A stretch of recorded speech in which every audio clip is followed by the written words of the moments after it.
prepare to win. The more prepared you are, the more confident you can be, and the better chance of winning you'll have. In your honest opinion, do you feel like Americans are becoming dumber? I think we're becoming lazier, but not dumber. Information is power, which is kind of a variant of education is freedom. What we're doing is exercising something called neuroplasticity, because your brain is basically a series of electronic impulses, but you can use that to truly reprogram your mind. This episode reminds me of the different ways we can get unstuck. I'm Cherie. I'm Jean, And we're the Tiger Sisters. We are your Wall Street and Silicon Valley big sisters. And we're a top 10 business podcast bringing late night sister talk meets boardroom strategy. What up, Tiger fam? Welcome to our Director's Cut episode with Jim Keyes. So our Director's Cut is this new format that Jean and I are trying out where we're going into the archives and getting the best of the best conversations, the people, the guests we've invited onto our podcasts, and we are remixing it now. We're bringing back the episode and with our key takeaways now that it's been a few months since that live conversation. Yeah, and it's actually really surprising how many new thoughts we have when we go back and we rewatch the episode ourselves. There's just so much reflection that comes with time. And looking back on these episodes, I'm like, wow, I'm like learning things all over again by listening to the conversation, even just myself. So I first met Jim Keyes at a conference of a mutual friend of mine, actually Fernando, who was also a guest on Tiger Sisters. Also a friend of the pod, a guest of the pod. So that's how I met Jim, and we were both speaking at a conference together, and that's how we got to know each other. And I just remember the first time I met him, I had no idea who he was, but he just is a person that has so much like passion and energy. Even the first time you meet him, he told me all about his book, Education is Freedom. And I was like, wow, this book sounds amazing. And he actually literally ran to his car. We went to his car, which was parked outside at the valet. He pulled out a book. He autographed it for me right in that second, and he gave it to me. That's so sweet. And that's kind of how this all came about. But I mean, this episode, looking back on it, is so amazing because I realized even just listening to this episode that it is like a business masterclass. We actually very casually talk about so many different concepts. We talk about supply chain. We talk about cold chain management. We talk about cash management. We talk about business across cultures. Like, do you even remember? It's like, yeah, it's so casually mentioned. Also like chock full of a lot of great business advice, anecdotes, and honestly from like an industry veteran who has he's been at the helm of 2 Fortune 500 companies and talking very casually and like excited about it. So I love this conversation. We have so many good takeaways. So for this Director's Cut episode, the way that you should watch it is chronologically if you haven't seen this conversation before. So Jean and I will play the conversation that we had with Jim Keyes, and afterwards we'll go through our main takeaways, now looking back on it a few months later. If you've already seen this episode with Jim Keyes, feel free to take your scrubber and skip to the takeaways at the end. So Jim Keyes is the former CEO and business leader of 2 Fortune 500 companies, both 7-Eleven, which he worked at and led for over 20 years, and also Blockbuster, when Blockbuster was obviously going through a very transformational time in business. I think even more important, though, is how Jim Keyes brings, and I don't know why I keep saying his full name like that, but how Jim brings so much humility and context into the conversation, where he shares how he grew up. Basically, Jim grew up in a very poor circumstance. His house didn't have any running water. He talks about his relationship with his father, who passed away when he was quite young, and how his father was a factory worker tied to their situation and tied to his day job, which really informed how Jim lives his life afterwards. Yeah, he talks about, you'll see in the conversation, he talks about how his father never had more than a 6th grade education, and yet his father is the one who, maybe because of that, really pushed Jim to invest in his education and told him this is the most important thing. It's even more important than money, because one of the things you'll see in the conversation is that Jim said to his dad, like, hey dad, like, should I go out and work right now? Like, should I try to make as much money as I can so that we can get plumbing in our house? And his dad was like, no, your number one goal is to learn. So it's just an incredible conversation. I think you guys will love it. We have so much to recap and talk about afterwards. So dive into the conversation and then stick around for our Director's Cuts thoughts. All right, let's dive into the conversation.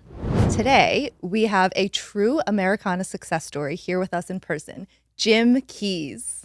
From a 3-room house with no plumbing to running 2 Fortune 500 companies, 7-Eleven and Blockbuster, Jim's story is proof that education can truly transform a life. And Jim isn't just a CEO, he's a lifelong learner and the author of Education is Freedom. His journey proves that curiosity and grit aren't just traits, they're superpowers that can be learned and that can rewrite any story. Jim, welcome to Tiger Sisters. Thank you. It's great to be with you. Rawr. Rawr. He was waiting for that. I was. He was ready. I He couldn't was wait. ready to do that one. Jim, you've developed a life framework philosophy for a thriving and happy life. Yes. And it's built around what you call the 3 C's, which are change, confidence, and clarity. So can you walk us through all 3 C's and then tell us why they're so important?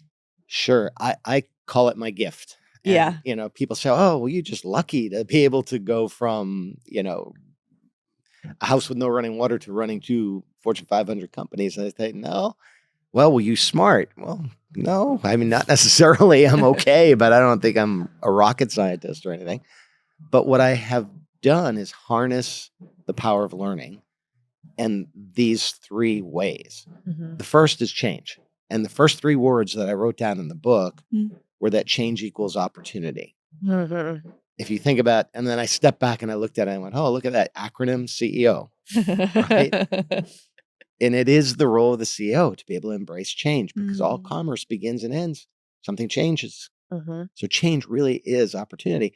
If you realize that there's nothing that we can do about what happens in the environment. Mm-hmm. When I took on the role of CEO of Blockbuster, it was to take it to digital streaming, to be able to embrace technology. I couldn't have predicted one of the largest economic meltdowns in the world with Lehman Brothers collapsing, et cetera. And my role, I had to embrace that change and pivot from transforming the company to now saving the company, taking it through a restructuring, selling it to Dish Network to give it a chance of success. It's kind of like, you know, it's quite a nuanced message that you're saying is that there's 2 parts to it. It's like you have to be able to be almost like evolved enough to recognize that the world is what it is, right? Things will happen in the world all the time that you cannot control. Exactly. Right. So, but you need to be able to be okay with that. Like you cannot be stressed out and like freaking out all the time because of things that are happening around you. But then at the same time, you're saying you have this, I don't know, what do you call it? Like self-determination. Yeah. Right? You can Agency. determine your agency within what is happening around you. You can control your own reaction to that change. You can't. Mm-hmm. I couldn't change the fact that I was born into kind of a screwed up situation. Yeah. But I could and did have the agency to change the way I responded to that situation. And rather than become the victim of it or let others determine who I would be and what I could do, I said, no, it's up to me. Mm-hmm. I can control my own destiny. Mm-hmm. Okay, so that's the first C, change. That's the first. There's always change going on around you. You have to be okay with it. And then 2, you can always change yourself. Exactly. Okay, got it. But there's a prerequisite to being able to change yourself. Okay. You have to have confidence. Okay. Right? And so that's where a lot of us fall down. We say, okay, I can do this. I'll embrace that change. It's not me. It's the environment. I've got this. No, maybe I don't. Because I'm not good enough. I'm not smart enough. You know, that natural insecurity that we have too often as humans, or we're listening to other people. We're listening to others tell us that we're not good enough or not smart enough, and we believe it. As opposed to recognizing that we can do whatever we wish to do because learning is the path to being able to accomplish virtually anything. A friend of mine named Harvey McKay, very famous author, wrote Swimming with the Sharks Without Being Eaten Alive. And I said, Harvey, I'm writing this book and I've got a chapter on confidence. I can't just say, be confident. Yeah. Right? I have to say, here's some steps. You can learn to be confident. Yeah. And this is the big thing. People think you're either born confident or no, I'm just not. It's not true. And he said, well, okay, I'll give you my gift. He said, 3 words for being confident. I said, okay, simple as that. He said, yep. Prepare to win. I was like, okay, I'm ready. I'm prepared. What are you going to tell me? And he said, no, that's it. Those are the 3 words. Prepare to win. And I said, Harvey, that's kind of simple. And he said, but that's the point. The more prepared you are, the more confident you can be, and the better chance of winning you'll have. You think Tom Brady was born confident? No, he worked his butt off and prepared. And when he walks into that big game, he has reviewed game tapes and studied and prepared until he can walk on that field with absolute confidence. Not something he was born with, something he learned how to develop. Yeah. And then he can win. Being prepared is one way you can take agency in your life, even if you're like, oh, I'm not confident. But if you have the determination to be more prepared than the other person, then you will become more confident. Exactly. You want another analogy? Yeah. Because it's easy to use a sports hero and say, oh, they're confident. But when you're flying and you have turbulence, you ever wonder why the pilot is not nervous? You probably hope he's not nervous, right? Lots of simulation time. Exactly. I love that example only because it shows that you can train confidence. A pilot isn't naturally born that way. They learn how to be confident in the cockpit, and we can apply that same skill to virtually any situation we encounter.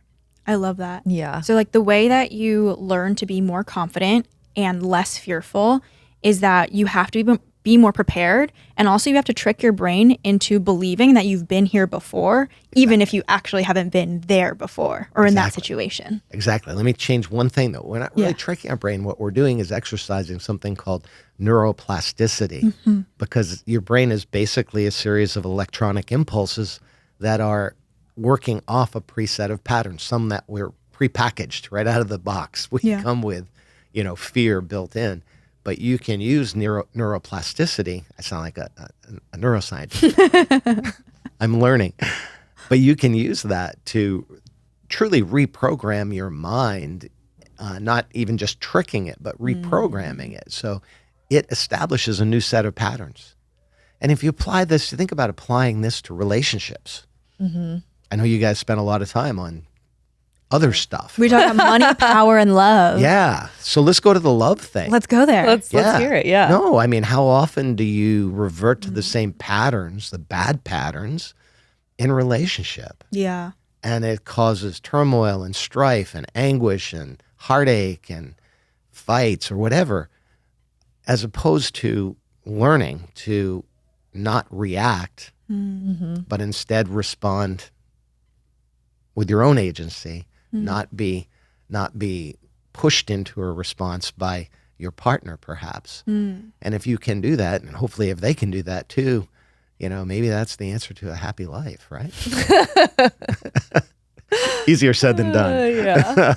Okay, so then to wrap up confidence, I feel like basically you're delivering us some good news and some bad news. So the bad news is it does take a lot of work. It takes a lot of reps. It takes a lot of learning and commitment to build up your confidence. But the good news is that you're saying anyone can build up their confidence by going through the work, by doing the work. Anyone. You don't have to be born confident. Yeah. Prepare to win. Prepare to win.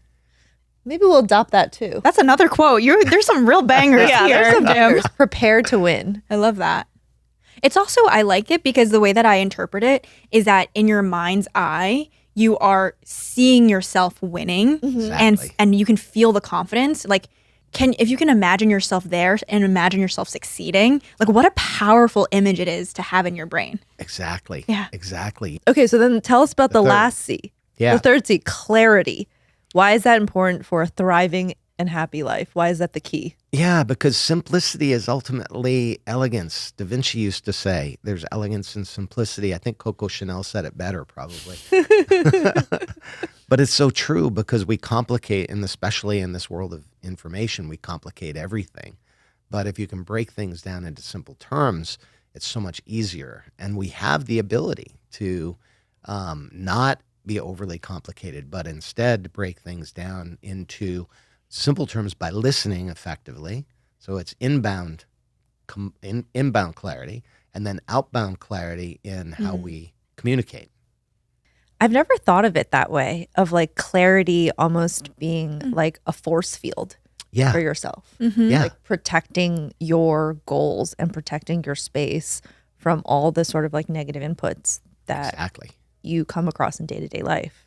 Exactly.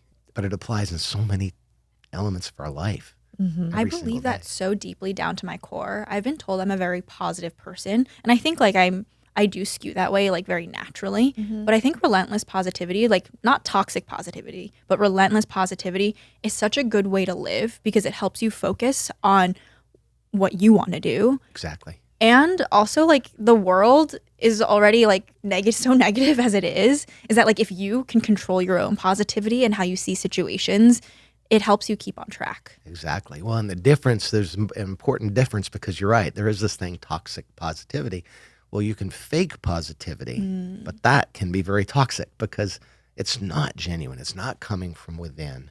It's not a result of you just blocking out all the noise and genuinely being happy, being positive.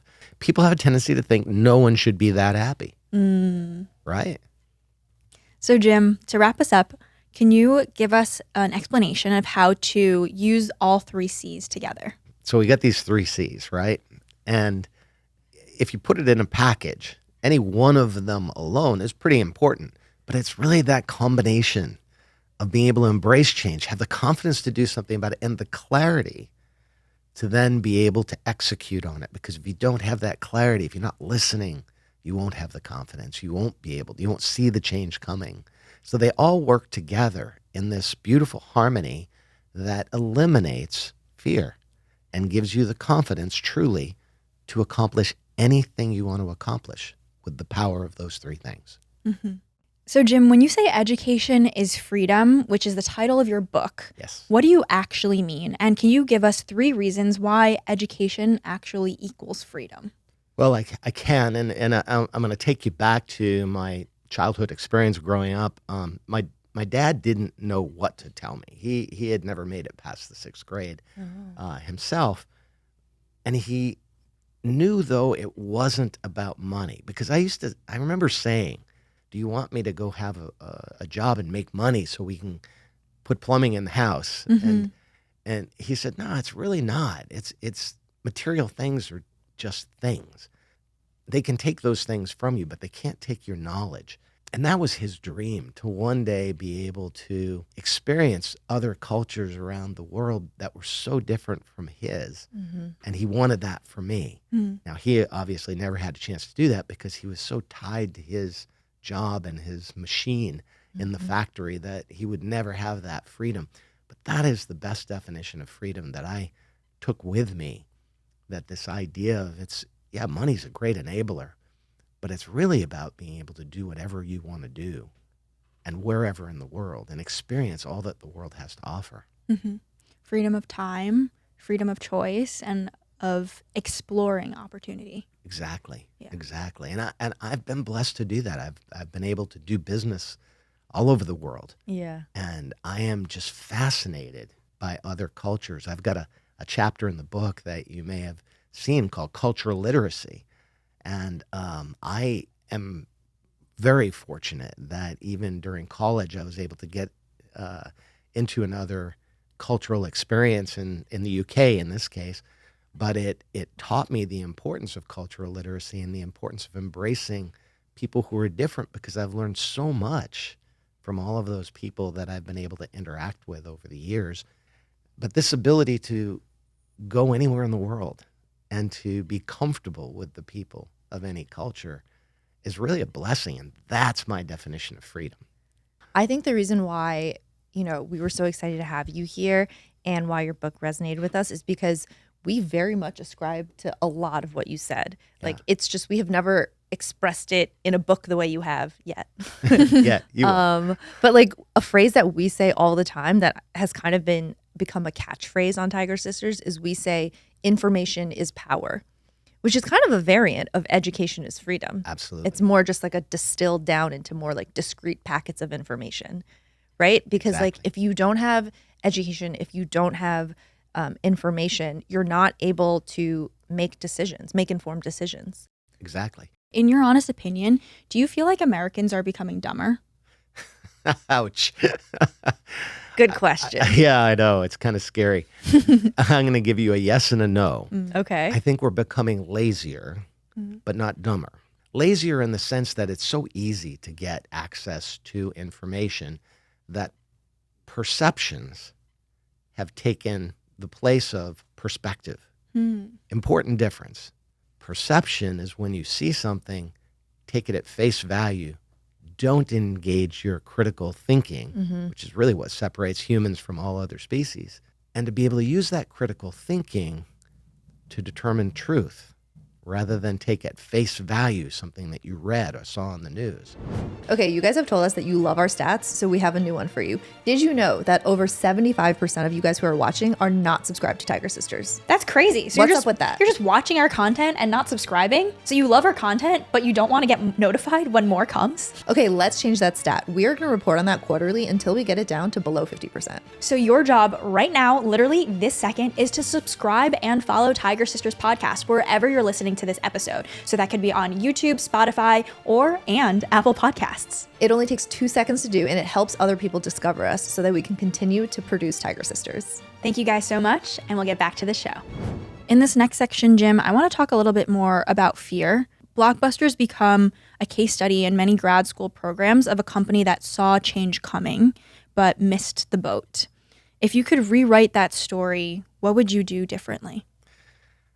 There were several things that I could have done if I had a crystal ball. This is the big difference because no one saw the financial crisis of 2008 happening. Blockbuster had $1 billion of debt going into that crisis and was virtually unable to refinance that debt, much of it due in 2009 when the banks were virtually shut down. So what would I have done? Step one, when I approached Blockbuster, it wasn't for a job. I had had quite a successful run at 7-Eleven after literally 20 years there and used technology very successfully to turn around that company. I wanted to accomplish the same thing for Blockbuster, and my intent was to take it private. So really what I was trying to do was partner with private equity, take Blockbuster private, do the transformation to digital as necessary, and then reemerge as a public company maybe 5 years later. That was the plan. Hat trick. Yeah, it would have been. It would have been. But the challenge was I ran into, I was out selling that program, and one of the investors called up Carl Icahn, one of the board members for Blockbuster. Carl convinced me to just join the company as CEO, not try to take it private. And his logic was, look, Jim, I'm the financial guy. You're the operator. Public, private, you've run a public company very successfully. You know how this works. We have confidence that you can do this in the public environment. Just join us as CEO, chairman and CEO, which I did. Now, in hindsight, had I refused and instead pressed on with taking it private, we would have refinanced 100% of that debt. It would not have come due in 2009. It would have come due in 2012. We would have sailed right through the financial crisis without a disruption. So again, would I have done something differently? Absolutely. But did I have a crystal ball to know? No, I didn't, unfortunately. Well, Blockbuster is actually something that Gene and it's also very close in our heart. Yeah, because we that's had one true. close to our house, maybe a 5-minute walk away. And I remember spending like Friday nights going to Blockbuster, walking down those aisles and like looking at all those movie titles. Yeah. And also the snacks at Blockbuster too. Oh, yeah. I was a candy fiend, a sour candy fiend, and it made me feel like I was at the movie theaters with just being at home. And just the memory of being like, oh, I hope they have this movie. I hope it's available. I hope it's available. The new release wall, remember? Yeah. I know. Yeah. No, it was iconic. And, what's really sad about the Blockbuster situation is that there's a lot of sad things. I wish we could have had a different outcome, but the perception is Blockbuster didn't keep up with technology. So false. 7 years before I arrived, in the year 2000, Blockbuster was partnering with Enron. Now, Enron had a whole different set of problems, but one thing they did have was bandwidth. They had acquired spectrum more than anyone else in the world. This would have been a beautiful partnership that would have dominated streaming had it been successful. So they were way ahead of their time. And even in 2007, when I arrived, the first thing I did was to buy a streaming video company from the studios. 5 of the 6 major studios created an entity called MovieLink. People forget this. So the case studies, even the Harvard case study, is actually quite wrong because it attributes Blockbuster's challenges to not keeping up with technology, and it completely misses the real learning. The best part of or the most important learning from the case study is cash management and managing the balance sheet. It's not keeping up with technology. It really should be in the accounting course, It not should the, be, exactly. not the change management course. Well, in the general management General course, management, because yeah. for any entrepreneur, cash flow is basically their oxygen. Let's rewrite the case study. Yeah, we should. I mean, yeah, we actually could. There you go. Tiger Sisters take on Harvard Business School. I like that. I like it too. We also have another question about another company where you were at the helm at 7-Eleven. And so you helped steer 7-Eleven through its transition to full Japanese ownership. And you were leading across 2 cultures, which you talked about earlier. What did that teach you about humility and adaptability?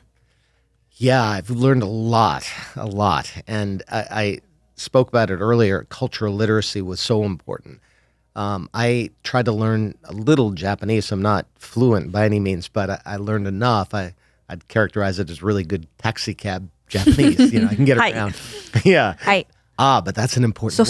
So. That's such an important word, because many Americans in doing business with the Japanese come away with a really bad experience because they are looking at a very literal translation.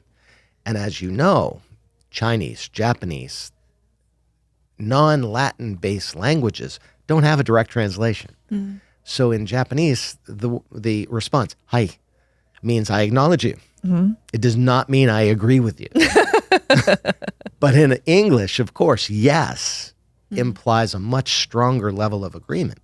So you can be doing business with someone in Japan and they say, you're sitting in a meeting and you've worked on a contract and they say, "Hi," and it's interpreted by the interpreter as, yes, they agree. And then you walk in the next day and you're renegotiating the same point. An American often will look at that as an integrity issue. Not at all. It's a cultural difference and a language interpretation difference.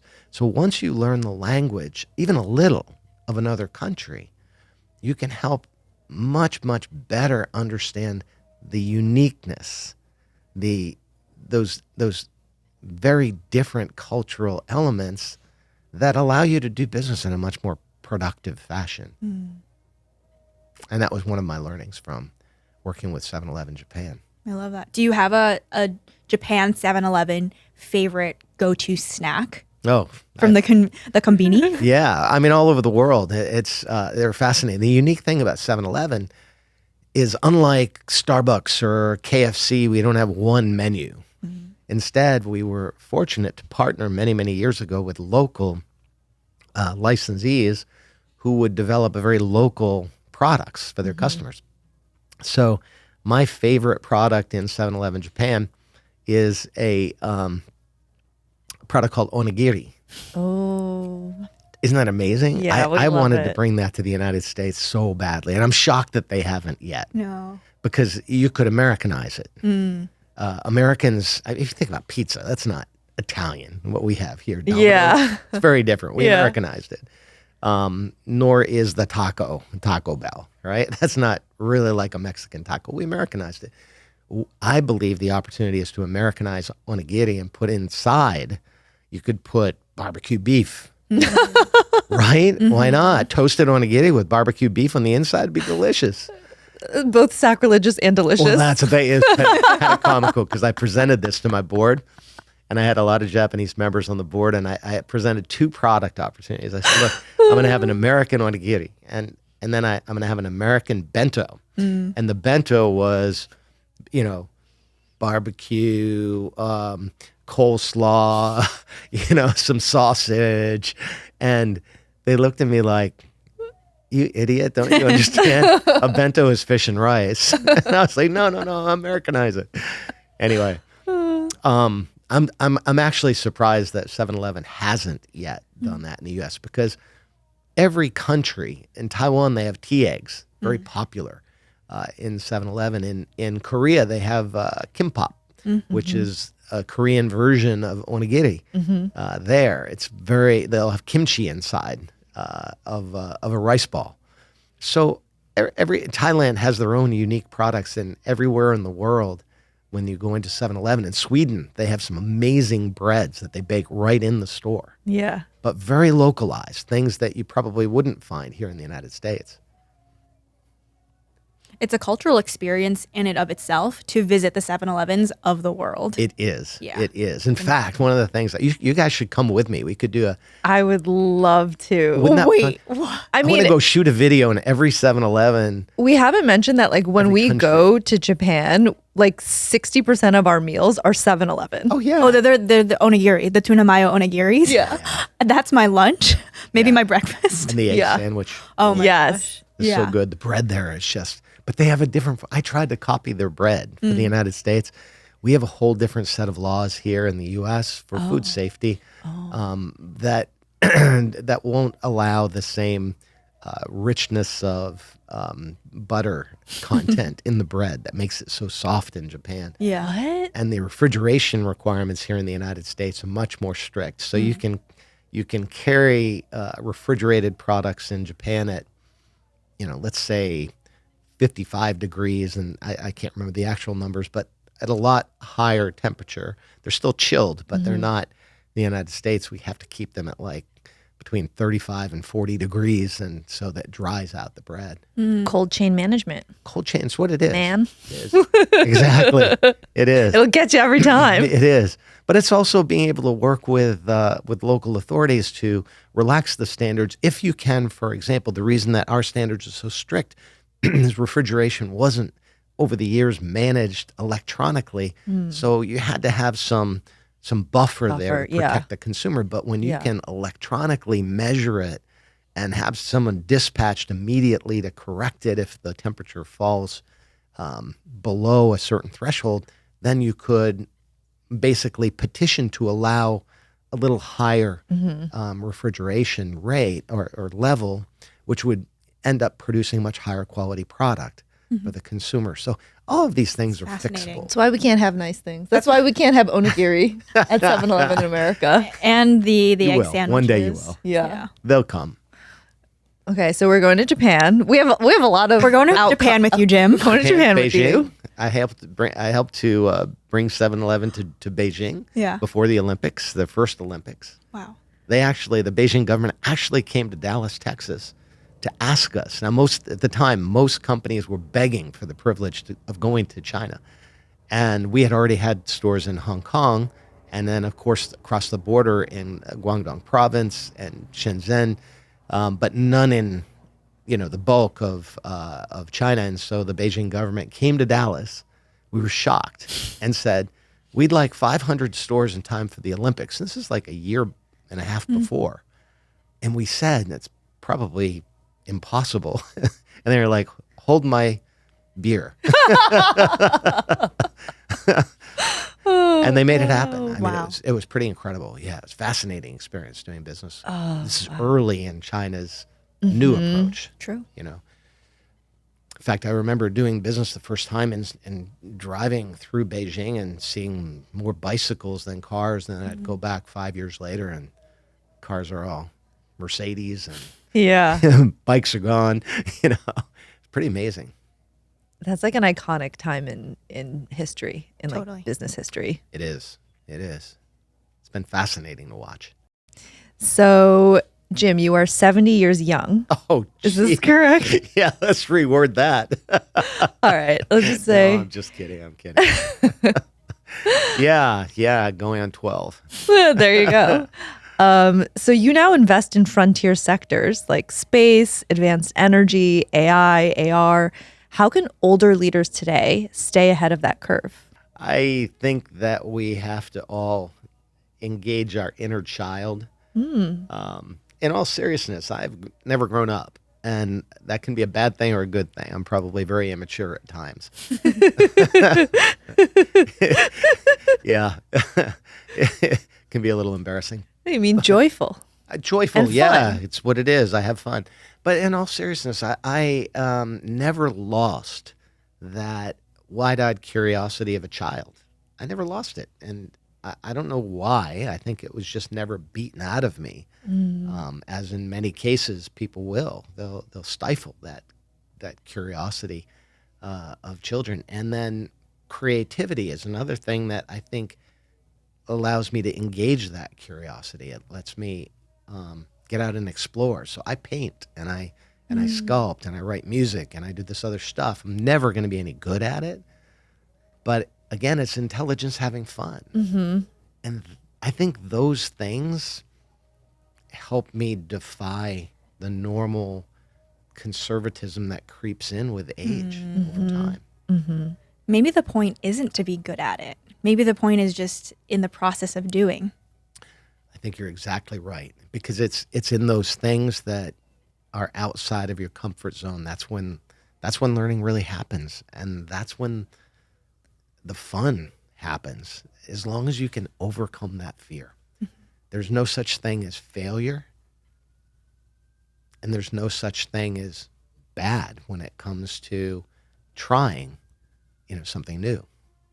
And so for our viewers today, where can they find you online or social media and Education is Freedom? So, jameswkeyes.com. Yes. They can also follow me on Instagram at jkeyes, Jkeyes author. And I've got some fun clips out there, as you know, on Instagram and TikTok. And I'm also out there, of course, LinkedIn and other places. So I look forward to having your audience check it out. Perfect. Yay! Thank you so much for chatting with us today. Thank you. This was fun. Yeah, this was really fun. It's been a party. So am I an official Tiger brother yet? Yes, you are. And then as a thank you for being on our podcast, we have a little gift for you. Oh, wow.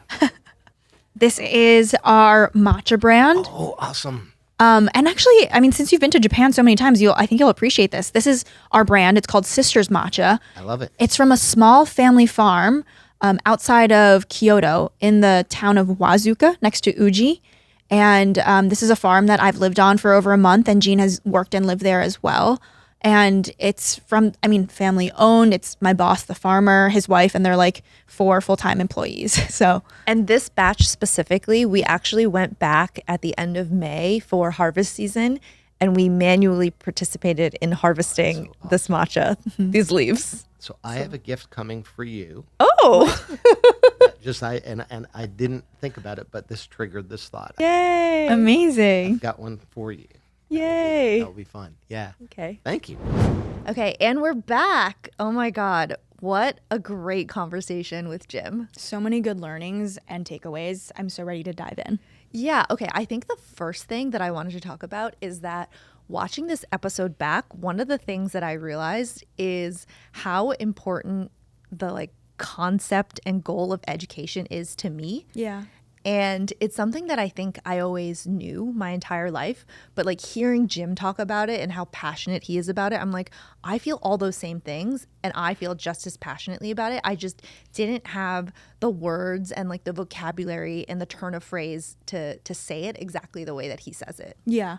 Do you mean education in terms of just focusing on school or pursuing higher education? What part of it do you think really resonated with you? I mean, I think all of the above. You hear Jim talk about how education is what changed his life. Yeah. And even how when he was in school, him getting to study abroad, that changed his worldview, right? There's just so many things you can get in education that I don't know exactly what to do about it aside from what we're doing today, where we feel like we're trying to disseminate education and all this wisdom from all these amazing people we speak to, like Jim.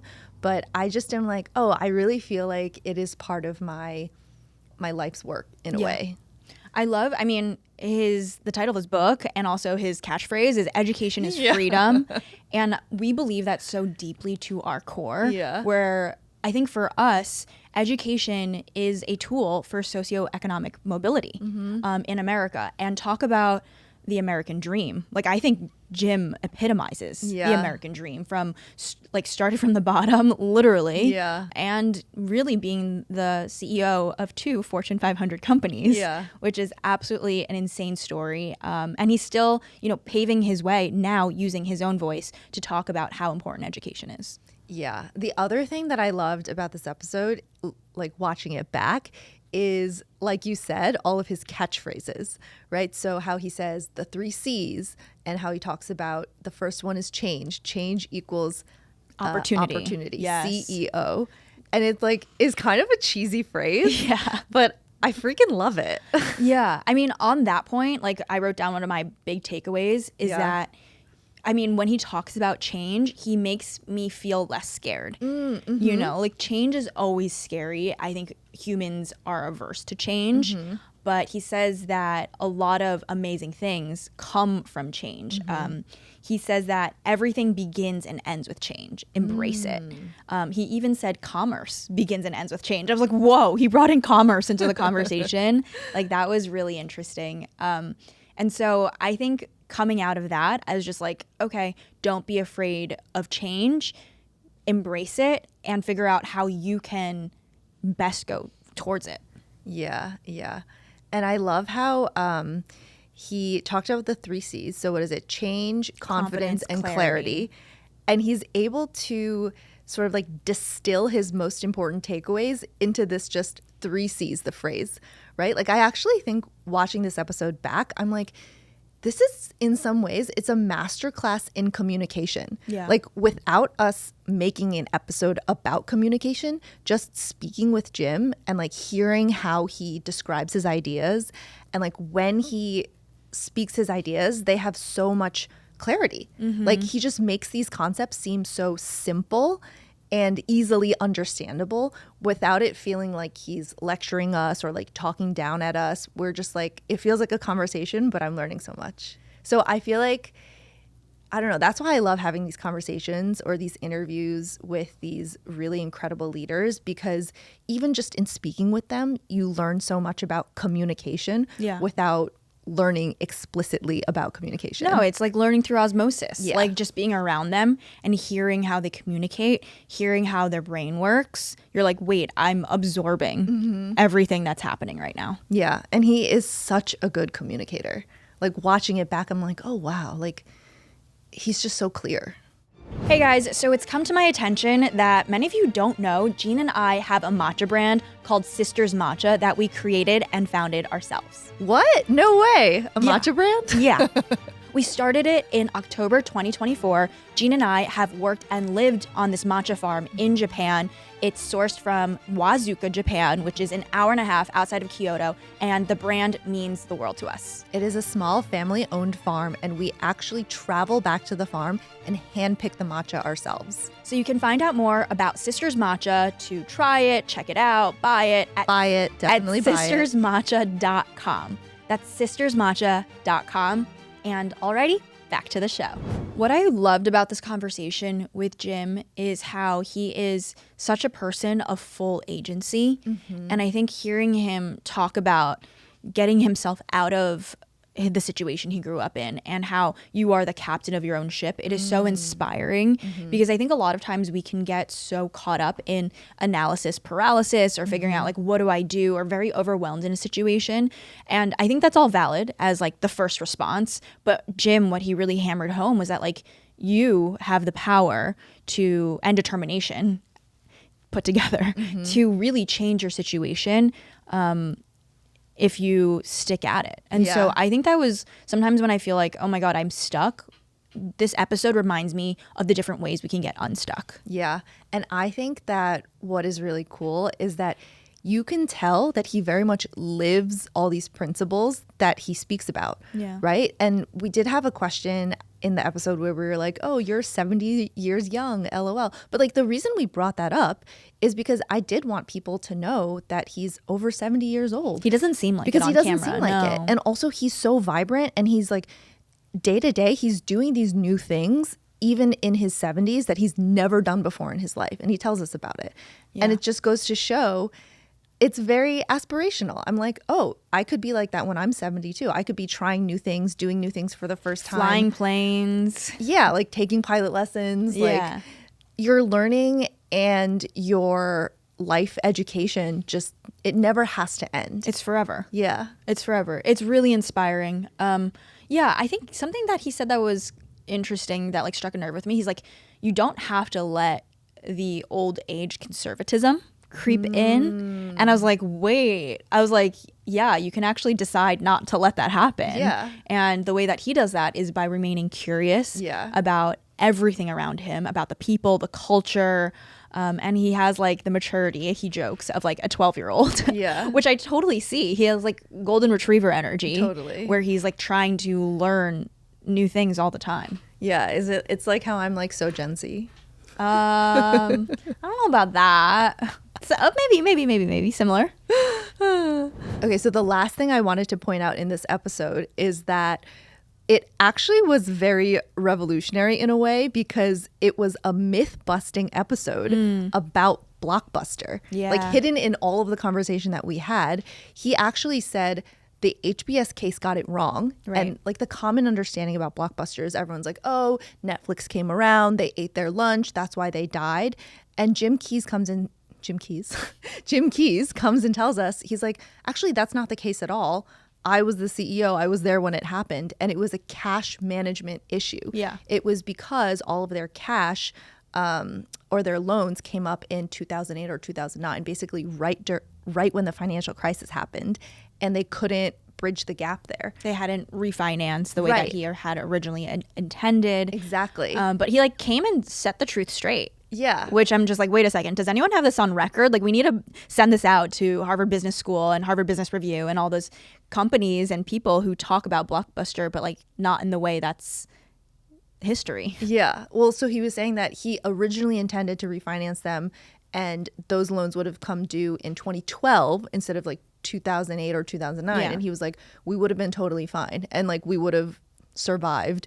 And so it kind of goes to show, I don't know, just the nerd in me, the business school nerd in me is just like, this is so funny how everyone thinks it's this huge case study about technology and how Blockbuster was left behind because they didn't have the new technology. When Digital transformation, when in fact it is a very cut and dry, boring story about cash management, which is like the most boring lesson that you could have in business school.